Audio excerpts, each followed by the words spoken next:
बच्चों, आज हम आपको कक्षा 9 में विषय सामाजिक विज्ञान, उपविषय नागरिक शास्त्र में पाठ 2 के अंतर्गत हम आपको संविधान के बारे में बताएंगे। तो इसमें जैसा कि आप देख रहे हैं, जो हमारा संविधान है इसका निर्माण कैसे हुआ, तो संविधान निर्माण के संबंध में हम आपको पूरा डिटेल से बताएंगे। उसे आप ध्यानपूर्वक सुनेंगे और उसको याद रखेंगे। कहानी के रूप में सुनेंगे तो आपको ये पूर्णतः याद हो जाएगा। फिर उसके बाद पाठ भी पढ़ना है, क्योंकि एक बार सुन करके नहीं याद होता, पाठ पढ़ना है और पाठ पढ़ने के बाद फिर उसके जो प्रश्नोत्तर आपको PDF में देंगे वो याद करने हैं, लिखने हैं रजिस्टर में। तो ये पाठ 2 संविधान निर्माण। संविधान निर्माण के संबंध में उससे पहले मैं इसका परिचय देता हूँ। किसी भी देश की शासन व्यवस्था को चलाने के लिए कुछ कानून और नियमों की आवश्यकता पड़ती है।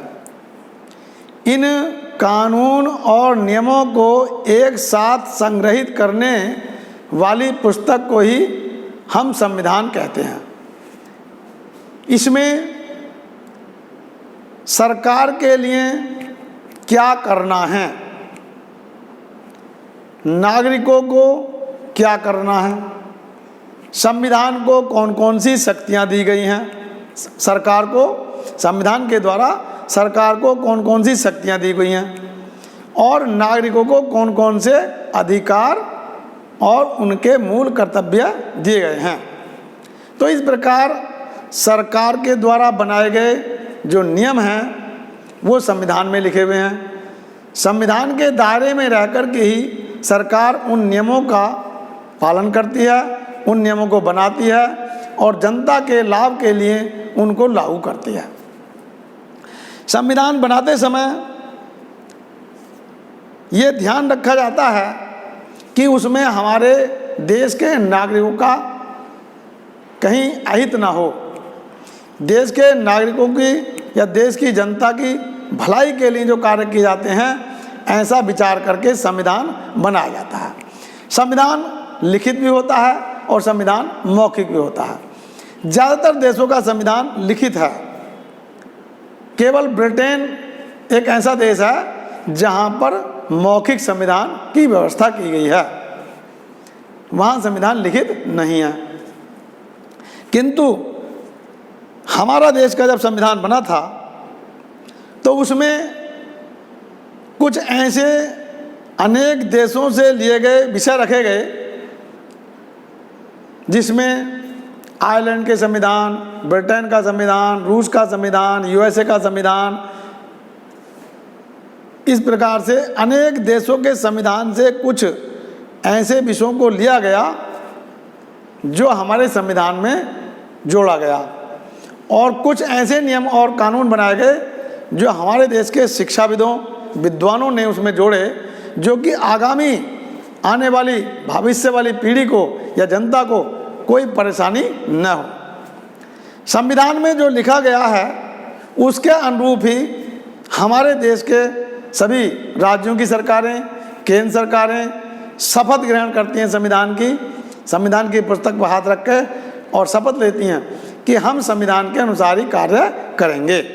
अब चूँकि समय परिवर्तन होता रहता है, इसलिए कुछ विचार करके इन बातों को इस प्रकार से भी जोड़ा गया कि आवश्यकता पड़ने पर संविधान में परिवर्तन भी किया जा सकता है। यानी संविधान के जो अनुच्छेद हैं उनमें परिवर्तन किया जा सकता है। तो ये परिवर्तन किस लिए रखा गया? क्योंकि समाज में भी परिवर्तन होता रहता है और परिवर्तन ही प्रकृति का नियम है। इसलिए आवश्यकता पड़ने पर संविधान में परिवर्तन करने की जो प्रक्रिया है उसको संविधान संशोधन कहते हैं। तो समय समय पर हमारे संविधान में संशोधन होते रहते हैं। हमारे देश में लगभग 100 से अधिक संविधान में संशोधन हो चुके हैं। तो अब ये जनता के या भविष्य में या वर्तमान में जो भी आवश्यकता अनुरूप हमें दिखाई देता है उसके अनुरूप हम उसमें संसद के द्वारा परिवर्तन कर लेते हैं। परिवर्तन की भी एक प्रक्रिया होती है, उसमें बहुत सारे नियम तो ऐसे होते हैं जो कि संसद के दोनों सदनों के यानी लोकसभा और राज्यसभा के 2/3 बहुमत से पास होकर के ही पास होते हैं। कुछ संशोधन ऐसे होते हैं कि संविधान के दोनों सदनों के द्वारा तथा आधे से अधिक राज्यों की विधानसभाओं के द्वारा पास होने के बाद ही वह कानून का रूप धारण करते हैं। और कुछ ऐसे नियम कानून भी होते हैं जो कि हमारे संविधान में जो वर्तमान में लोकसभा या राज्यसभा उसके 1/3 सदस्यों के द्वारा भी पास किए जा सकते हैं। तो कई प्रकार से इनके जो संशोधन के कानून के परिवर्तन के नियम हैं वो अलग अलग हैं। इस प्रकार से संविधान संशोधन की प्रक्रिया आवश्यकताओं के अनुसार हम करते रहते हैं। संविधान क्या है? संविधान एक ऐसी पुस्तक है जिसमें सरकारों और देश के नागरिकों के लिए नियम और कानून निर्धारित किए गए हैं। सरकार के लिए क्या अधिकार दिए गए हैं, सरकार को कौन से कर्तव्य हैं उनके, जनता के प्रति उनके क्या कर्तव्य हैं, जनता के लिए क्या अधिकार दिए गए हैं, जनता के लिए क्या कर्तव्य दिए गए हैं। तो जब संविधान बना था हमारा, उस समय जो नागरिक हैं हमारे देश के, उनको 7 मौलिक अधिकारों का विवरण किया गया है इसमें। उसके बाद में 1976 में संविधान संशोधन हुआ और संपत्ति के अधिकार को हटा दिया गया। तो अब हमारे पास 6 मूल अधिकार दिए गए हैं संविधान के द्वारा नागरिकों के लिए। और उस समय 10 मूल कर्तव्य थे, एक और कर्तव्य जोड़ करके अब वर्तमान समय में नागरिकों के लिए 11 मूल कर्तव्य भी दिए गए हैं। तो जहाँ एक तरफ अधिकार हैं वहाँ दूसरी तरफ हमारे कर्तव्य भी हैं। किंतु हमारे देश की जनता या सरकारें अपने कर्तव्य को भूल करके अधिकारों का प्रयोग ज़्यादा करती हैं, जिससे कि ये लोकतंत्र के लिए हानिकारक है। अब संविधान की परिभाषाएं अनेक विद्वानों ने अलग अलग प्रकार से दी। ब्राइस के अनुसार संविधान एक ऐसी मूल प्रति है जिसमें सरकार के नियम और कानून, जनता के प्रति उनका क्या कर्तव्य है तथा हमारे देश के नागरिकों के लिए क्या अधिकार और क्या कर्तव्य हैं, वो सब उसी में प्रति में जोड़े गए हैं। अब ये तो थी ब्राइस की परिभाषा। इसी प्रकार से हम मूल कर्तव्य पहुंचते हैं कि वास्तव में संविधान वैसी पुस्तक है जिसमें हमारे देश की सरकारों, चाहे वो राज्य सरकार हो या केंद्र सरकार हो, उन सब के लिए उसमें 3 जो सरकार के अंग हैं, कार्यपालिका, व्यवस्थापिका और न्यायपालिका, उन सबको भी जोड़ा गया है। उनके क्या क्या कर्तव्य हैं और नागरिकों के प्रति उनके क्या क्या कर्तव्य हैं, सरकारों के प्रति उनके क्या क्या कर्तव्य हैं, ये सब उसमें जोड़ दिया गया। इसको हम संविधान कहते हैं। तो ये बहुत बड़ा एक संग्रह है जिसमें सारे कानून और नियम लिखे गए हैं। ये तो है संविधान की अर्थ और परिभाषाएं। अब संविधान की आवश्यकता क्यों? तो संविधान की आवश्यकता हमारे देश में नहीं, हर देश के शासन को चलाने के लिए संविधान की आवश्यकता होती है। लिखित संविधान, मौखिक संविधान, ये तो 2 वैरायटी हुई। तो मौखिक संविधान केवल ब्रिटेन में है और लिखित संविधान सभी देशों में है। अब उसके साथ साथ संविधान को कुछ विशेषताएं रखी गई हैं। क्या विशेषताएं हैं? हमारे देश में संविधान की लगभग 20 से भी अधिक विशेषताएं हैं, किंतु कक्षा 9 के अंतर्गत जो हम विशेषताएं बता रहे हैं शॉर्ट में, उनमें सबसे पहले है जैसे हमारे देश का संविधान लिखित संविधान है और संसार का सबसे बड़ा संविधान है। संविधान लचीला संविधान, हमारे देश को संविधान को लचीला भी रखा गया है। एकदम से कोई कठोर नियम, सऊदी अरब की तरह कठोर नियम नहीं है यहाँ, क्योंकि जनता पर उसका एकदम से कोई असर ना पड़े। यानी कोई व्यक्ति गलत कार्य करता है, उसका दंड उसी को मिले, इसलिए इसमें लचीला रखा गया। उसकी खोज करते समय, उसको न्याय दिलाते समय काफ़ी समय लग जाता है, अपीलें चलती हैं, सुनवाई होती है। हो सकता है उस व्यक्ति ने वो काम नहीं किया, दूसरे ने किया हो, और उसको दंडात्मक कार्रवाई के लिए फांसी चढ़ा दी जाए, तो ये अनर्थ होगा। तो इसलिए हमारे संविधान को लचीला संविधान भी रखा गया। दूसरे दर्जे का इसे कठोर संविधान भी कहते हैं। तो इसको कहीं कहीं कुछ नियमों में कठोरता भी है। तो हमारे देश के संविधान की विशेषताएं हैं कि लचीला संविधान, कठोर संविधान, लिखित संविधान, संसार का सबसे बड़ा संविधान। हमारे संविधान में जब संविधान बना था तो 395 अनुच्छेद और 9 अनुसूचियां थीं। वर्तमान समय में अनुच्छेद तो 395 ही हैं, किंतु उसके खंड, धारा की उपधारा अंतर्गत धाराएं जो हो गई वो 444 हो गई हैं, और अनुच्छेद जो अनुसूचियां हैं वो 12 हो गई हैं। अब जैसा कि हमने कहा संविधान में संशोधन होता रहा, तो प्रवर्तन स्वरूप संशोधन होते होते इस प्रकार से व्यवस्था की गई है। संविधान की आवश्यकता इसलिए पड़ी क्योंकि बिना संविधान या बिना कानून को किसी को पता नहीं है कोई, तो वो अपने दायरे से अधिक आगे बढ़ जाता है। इसलिए हमारी सरकारें और हमारे नागरिक देश के उस संविधान के नियमों और कानूनों के ऊपर ना जाएं, उनका ही पालन करें, उनके अंतर्गत ही कार्य करें, उनसे अधिक सीमा से अधिक आगे ना बढ़ें। इसलिए संविधान की आवश्यकता पड़ी। और संविधान की आवश्यकता इसलिए भी पड़ी क्योंकि सरकार या नागरिक जो काम करते हैं वो अपने दायरे में रह के काम करें। यदि हम कोई किसी चीज़ की सीमा पता है तो हम उस सीमा के अंतर्गत ही काम करेंगे, और हमें पता ही नहीं है तो हम कहीं से कहीं पहुंच सकते हैं, सीमा लांघ सकते हैं। तो अतिक्रमण ना हो, न जनता का अतिक्रमण हो और न सरकार पर जनता अतिक्रमण कर सके। अपने कानून के दायरे में रह करके ही कार्य करें। अब जैसा कि हमारे देश में कुछ उपद्रवी आते हैं, आतंकवादी आते हैं, तो वो अनेक प्रकार के उपद्रव करते हैं जनता पर, सरकार पर। अब सरकार के जो नियम है कठोर, जो कठोरता के नियम है वो उनका पालन किया जाता है। जैसे उसमें सबसे छोटी धारा है धारा 144, ये दंड का प्रावधान। तो उसके अंतर्गत कोई भी व्यक्ति, 4 व्यक्ति एक जगह इकट्ठा होकर बात नहीं कर सकते, लाठी डंडे का प्रयोग नहीं कर सकते, लेकर नहीं चल सकते, ये धारा 144 है। इसके बाद में अगर स्थिति और भी काबू नहीं हो पाती है तो हमारे यहाँ कर्फ्यू लगा देते हैं। कर्फ्यू यानी DIR, इंडियन डिफेंस रूल्स। तो कर्फ्यू में क्या होता है, बाज़ार बंद हो जाते हैं, सड़कें सुनसान हो जाती हैं, लोग अपने घरों से निकलते नहीं हैं और अपने घरों में क्या रहते हैं। सरकार के अनुसार ही 24 घंटे के अंदर जितने घंटे के लिए अनुमति देती है उतने घंटे में सरकार उस बाज़ारों को खोलती है जनता के लिए, राशन पानी या आवश्यकता की वस्तुएं खरीद लेते हैं, और उसके बाद में फिर समय सीमा के अंतर्गत ही वो काम होता है और फिर कर्फ्यू लगा दिया जाता है। उससे तीसरा जो और कठोर नियम है वो है मीसा, जिसको अंग्रेजों ने ही बनाया था किंतु उसका बदलता रूप हमने ले लिया था।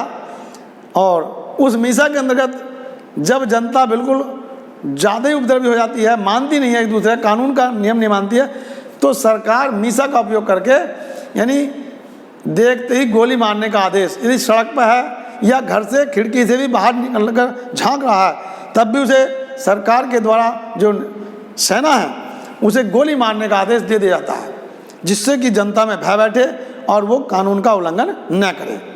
ये सब इस बातें इसलिए किए गए। तो इसी प्रकार से संविधान में रखा गया इन सब नियमों को। तो कठोर संविधान, लचीला संविधान, बड़ा संविधान।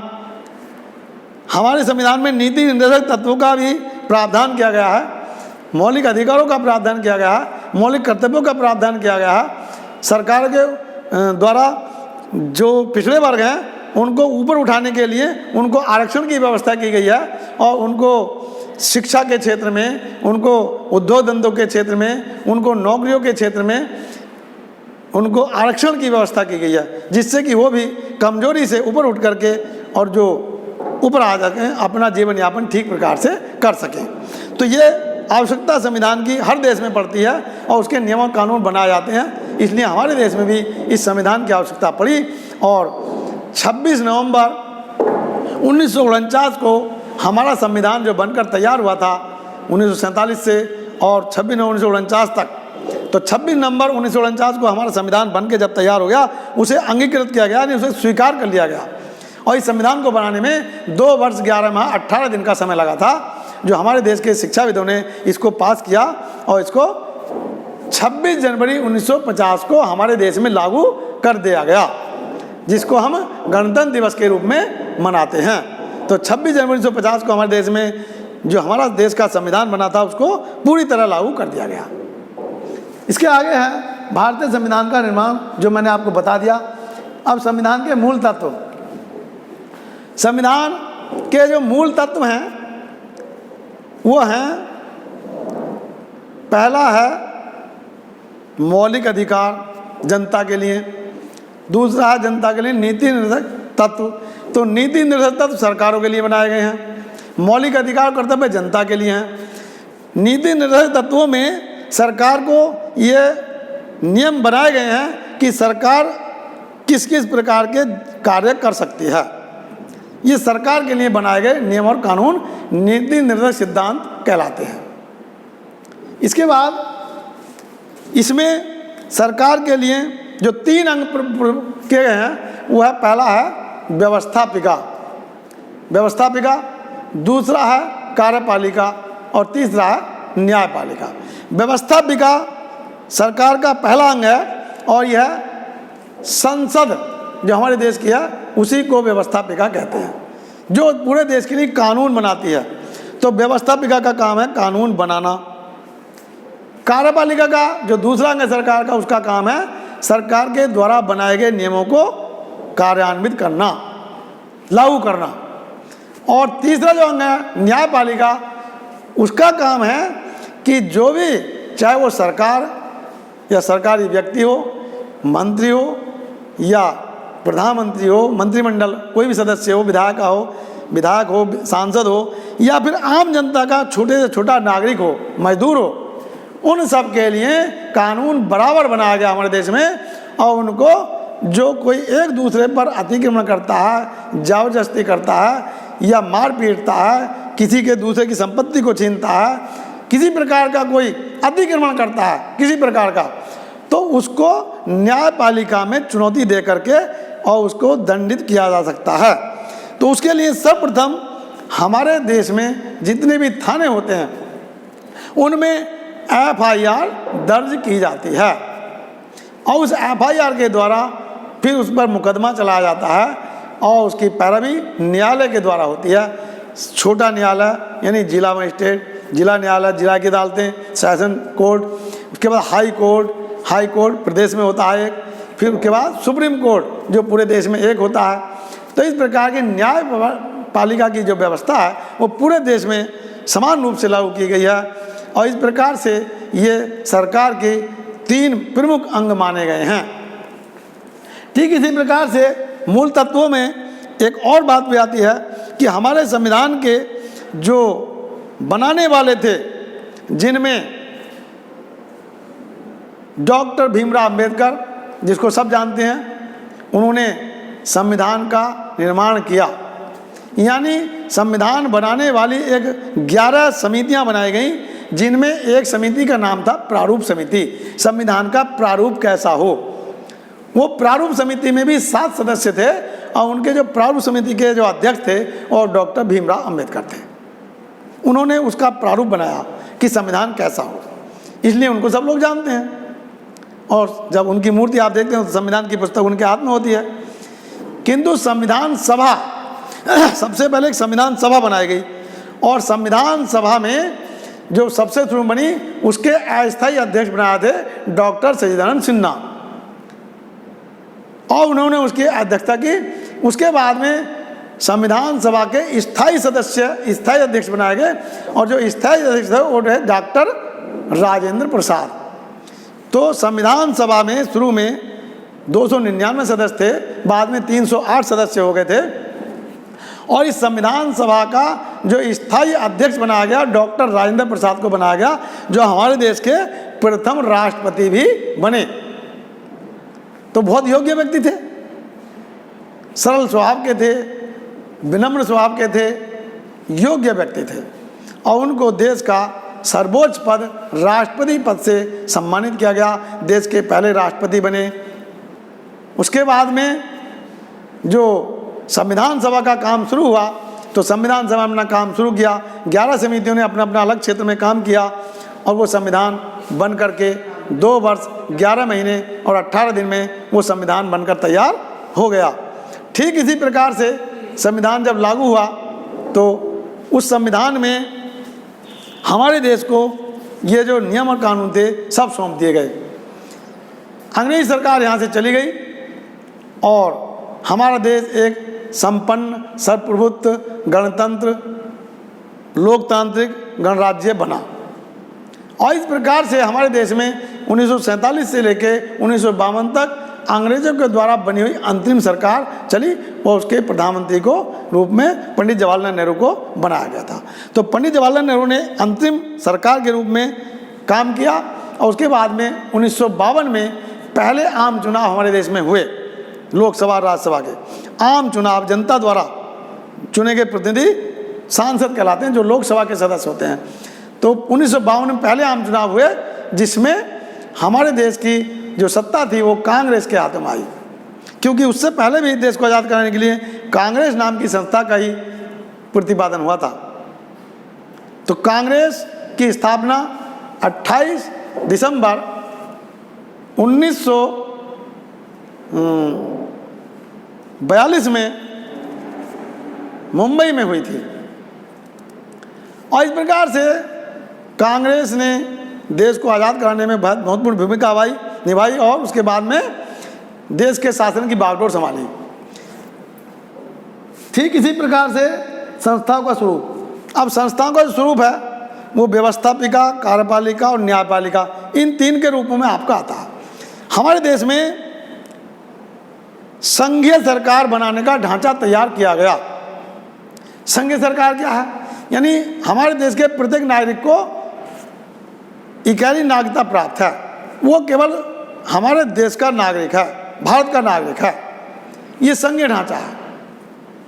और उसके अलग हमारे देश में राज्य सरकारें भी हैं, तो राज्य की नागरिकता अलग से नहीं है, पूरे देश की एक ही ढांचा बना संघीय सरकार, संसदीय सरकार। तो संघीय सरकार के अंतर्गत हमारे देश के नागरिक को, जो व्यक्ति है उसको इकाई नागरिकता प्राप्त है, पूरे देश का नागरिक है, वो इकाई नागरिकता प्राप्त है, वो पूरे देश में उसकी नागरिकता एक जगह चलेगी। किंतु अब सरकार, राज्य सरकार अलग काम करती हैं, केंद्र सरकार अलग करती हैं। तो इसके लिए क्या किया गया है? इसके लिए सरकार को जो काम काज है, जो कार्य के अंतर्गत है, उसको 3 भागों में बांटा गया। 3 भाग कौन से हैं? एक है संघ सूची, एक है राज्य सूची, एक है संवर्ती सूची। तो संघ सूची में इस समय 100 विषय रखे गए हैं। पहले 97 विषय थे, अब 100 विषय हैं और उन 100 विषयों पर कानून बनाती है केंद्र सरकार। और उसके बाद राज्य सूची, तो राज्य सूची में इस समय 62 विषय हैं और उस पर कानून बनाती है राज्य सरकारें अलग अलग। और एक है संवर्ती सूची, उसमें इस समय 52 विषय हैं। उन 52 विषयों पर केंद्र सरकार और राज्य सरकार दोनों मिलकर कानून बनाती हैं। किंतु यदि इनमें विवाद हो जाता है तो केंद्र सरकार द्वारा बनाया गया कानून ही मान्य होता है। किंतु अभी तक ऐसी कोई नौबत नहीं आई है जो केंद्र सरकार, राज्य सरकार की संवर्ती सूची के विषयों में कोई विवाद आया हो। इसी प्रकार से इन तीनों विषयों को अलग अलग करते हुए हमारे देश का शासन चलता रहता है।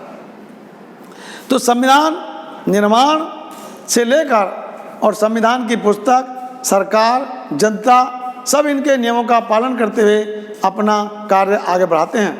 संविधान में संशोधन का नियम जो रखा गया है वो इसलिए रखा गया है क्योंकि संविधान में लचीलापन जो रखा गया है वो इसलिए रखा गया कि आम परिवर्तन होने के नाते जनता की जो आवश्यकताएं बदलती रहती हैं उनके अनुरूप संसद के द्वारा ही या राज्य की विधानसभाओं के द्वारा ही उनमें परिवर्तन किया जाता है, जिसको संविधान संशोधन कहते हैं।